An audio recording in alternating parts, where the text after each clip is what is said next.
All right, everybody, let's run through what went down our August 26th space. Zionism is the answer, part 2. We started with Lebanon. The Lebanese government has quietly been signaling they're done with Hezbollah. They even brushed off France when France tried to intervene. The whole debate was over UNIFIL's mandate south of the Litani River. France wanted to renew it early, but the United States said no. Washington wants the Lebanese army to handle it instead. Now, people doubt the Lebanese army will confront Hezbollah, but here's the thing. Lebanon isn't afraid anymore. They just know they need help. And ironically, one of the forces that could help is Syria. Assad's regime always hated Hezbollah. They were his main opposition, and the hatred runs deep. So this isn't just about Israel, it's about countries in the region seeing Hezbollah as a liability. What's being discussed now is a deal with two main elements. First, a humanitarian corridor for the Druze, which Israel says is non-negotiable. Second, a force to block Hezbollah from using southern Syria as their fallback zone, because that's the game Hezbollah always plays. Cross the border into Syria, when pressured, hide out, then return. And yes, people wonder what kind of fight Hezbollah can even bring to the table anymore. They've lost manpower. Israel actively hunts their leadership, but money, they have no shortage of it. They're entrenched in South America, Central America, and North America, unlimited funds. But money isn't power if you can't smuggle weapons into Lebanon, and that is the choke point. David joined at this point and brought up President Ahmad al-Sharar. He claimed al-Sharar was open to a peace deal with Israel, as long as it was favorable to Syria. I corrected him. What al-Sharar actually said was that a security deal will happen by the end of the week. The peace line was just code. Favorable to Syria means one thing, the Golan. And Israel isn't giving up the Golan. Period. David stressed Syria's desperation for water. He argued al-Sharar is speaking more mildly than other Arab leaders, and that Syria doesn't want to be swallowed by Turkey. He also said Europe is openly hostile to Israel, which makes cultivating regional partnerships all the more important. We then moved to Jolani. And here's the reality. He was never the right choice to begin with, but he's there now, and there isn't another viable alternative waiting in the wings. He's acting less out of ideology and more out of survival instinct. David said Jolani has been surprisingly conciliatory, even after Israeli bombings in Damascus. He's trying to distance himself from jihadists. His biggest headache is the foreign fighters, Chechens, Uyghurs, Balkans, Kazakhs. He brought them in once for protection. Now he can't get rid of them. And here's where I cut in. Turkey is the real final boss in this whole situation. Long term, the Kurds in the north and the Druze in the south are going to wind up with autonomy. Israel will protect the Druze one way or another. If Jolani implicitly allows it, that proves he's just trying to survive.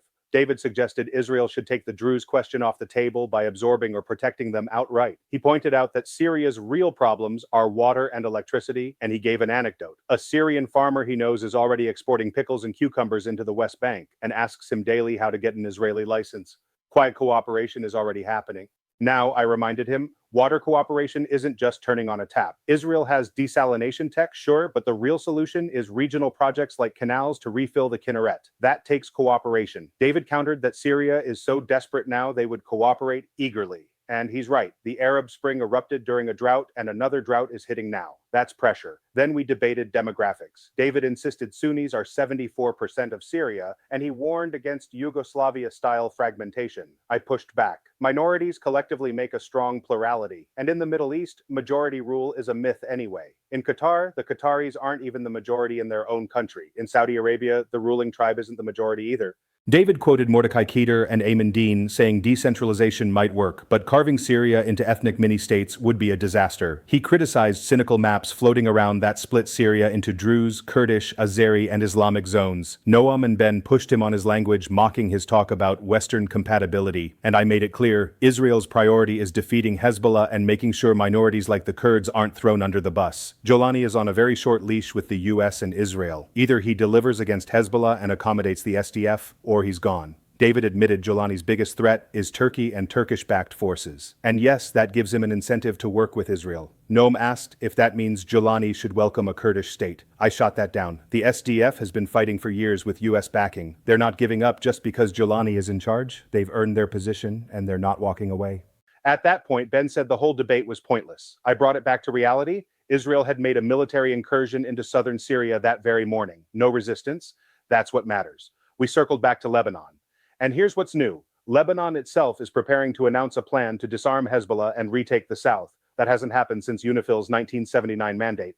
If it goes forward, Hezbollah's choices shrink fast. Retreat to Syria, run to Iran, or face destruction. That's a big shift. Ben and others noted this could even mark Lebanon's first step toward modernization and de-radicalization. From there, the talk shifted to Israel's strike on a hospital. Starker noted the unusually fast investigation.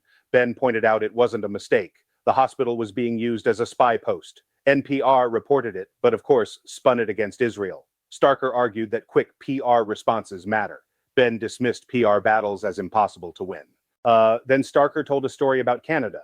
At a pride parade, pro-Palestinian protesters attacked LGBTQ participants. He mocked his queer relatives who had denied Palestinian hostility, telling them, "I told you so."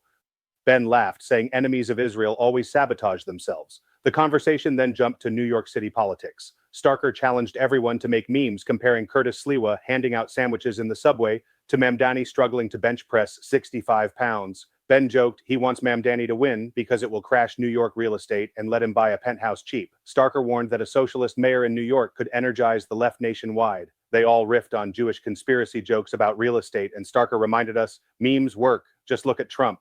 The space closed on a lighter note, army draft requirements, push-ups, sit-ups, personal anecdotes, and a few more jokes about New York real estate conspiracies.